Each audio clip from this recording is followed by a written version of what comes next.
Welcome back to our channel respect education.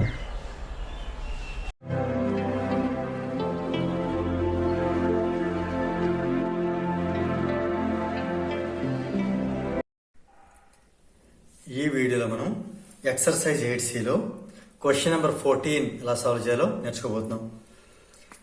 3 heaters each rated 250 watt. ఇది power indicate చేస్తుంది. 100 volt ఇది potential difference లేదా V voltage indicate చేస్తుంది. They are connected in parallel to a 100 volt supply. Same ఇక్కడ మనకి ఇచ్చిన voltage ఇక్కడ ఇవ్వడం జరిగింది. క్యాలిక్యులేట్ ఇక్కడ 3 బిట్స్ ఇవ్వడం జరిగింది. ఇందులోని ఫస్ట్ బిట్ ఏంటో చేసే ముందు ఒకసారి గివెన్ డేటా నోట్ చేసుకుందాం. గివెన్ పి ఏమో 250 వాట్ అండ్ బి వచ్చి 100 volt. Okay, first bit question అంటే మనకి the total current taken from the supply.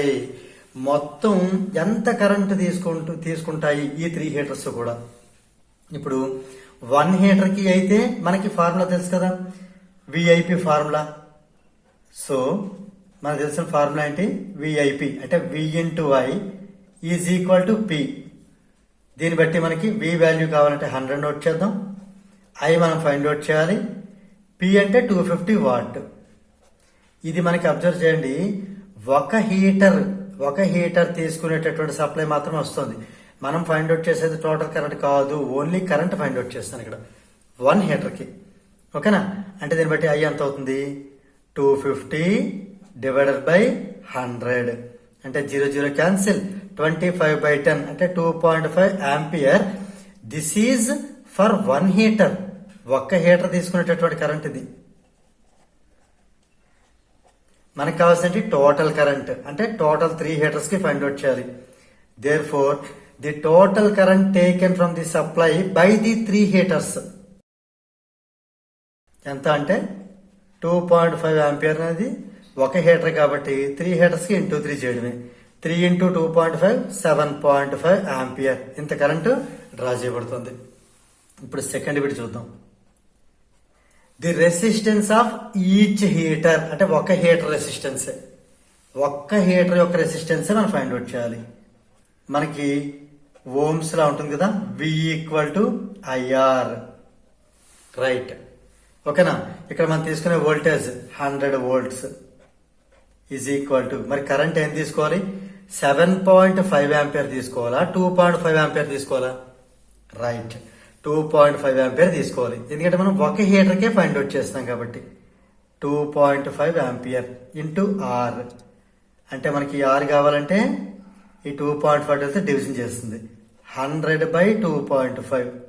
ఈ డెసిమల్ రిమూవ్ చేయడానికి ఇంటూ 10/10 చేద్దాం. అంటే 1000 100 10 1000/2.5 ఇంటూ 10 25. ఎన్నిసార్లు క్యాన్సిల్ అవుతుంది మనకి 40 టైమ్స్. ఎప్పుడైతే వి అనేది పొటెన్షియల్ డిఫరెన్స్ వోల్ట్ లో ఉండి కరెంట్ ఆంపియర్ లో ఉంటుందో ఆర్ అనేది ఓమ్ లో ఉంటుంది. అంటే 40 ఓం. సెకండ్ బిట్ అయిపోయింది. థర్డ్ బిట్కి వచ్చేద్దాం. సో ఒక హీటర్ యొక్క resistance 40 ohm. The energy supplied in kilowatt hour to the 3 heaters in 5 hours. Okay, ఇక్కడ మనకి 5 అవర్స్ అంటే ఇండికేట్ చేస్తుంది. మనం ఫైండ్ అవుట్ చేస్తుంది ఎనర్జీని ఫైండ్ అవుట్ చేయాలి, దట్టు కిలోవాట్ అవర్ లో. మనకి ఎనర్జీ అంటే తెలుసు, పి ఇంటూ టీ. పి అనేది మనం కిలోవాట్ లో రాసుకోవాలి, టైం అనేది అవర్ లో నోట్ చేసుకోవాలి. అప్పుడు మనకి ఆన్సర్ KWH లో వస్తుంది, అంటే కిలోవాట్ అవర్ లో వస్తుంది. మరి పి ఫైండ్ అవుట్ చేయాలంటే ఆల్రెడీ వి ఇంటూ ఐ అని ఫార్ములా ఉంది. So V into I apply చేద్దాం, దాన్ని బట్టి పి వస్తుంది. ఇంటూ ఈ టీ, ఈ వి ఇంటూ ఐ అనేది పిని ఫైండ్ అవుట్ చేయడానికి. రైట్, వి అంటే ఎంత ఇవ్వడం జరిగింది మనకి 100 ఇంటూ ఇక్కడ 3 హీటర్స్ కి లోంచి పాస్ అయ్యే కరెంట్ మనం తీసుకోవాలి. 3 హీటర్స్ కి ఫైండ్ అవుట్ చేయాలి కదా. 3 హీటర్స్ కి అంతా 7.5.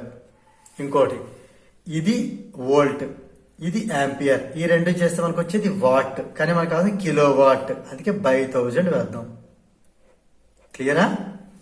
ఇదంతా మనకి కిలో వాట్ లో కన్వర్ట్ అయిపోయింది.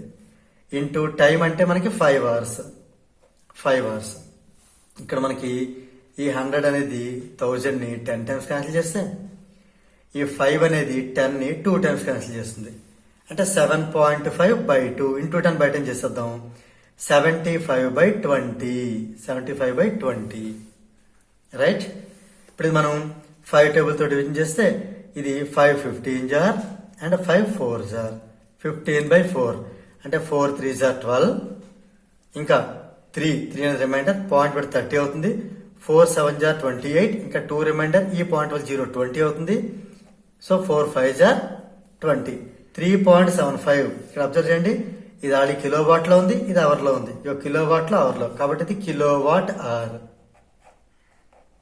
ఇది so energy supplied in kilowatt hour to the 3 heaters in 5 hours. 5 hours లో 3 హీటర్స్ కి సప్లై కాబడే ఎనర్జీ ఎంత అంటే కిలో వాట్ అవర్ లో చెప్పాలంటే 3.75 కిలో వాట్ అవర్. దీంతో మనకి ఈ క్వశ్చన్ నెంబర్ 14 అనేది కంప్లీట్ అయింది. If you feel this video is helpful to you, please like, share and subscribe our channel. And please do not forget to press the bell button so that you will get the notifications from our channel. Thank you very much.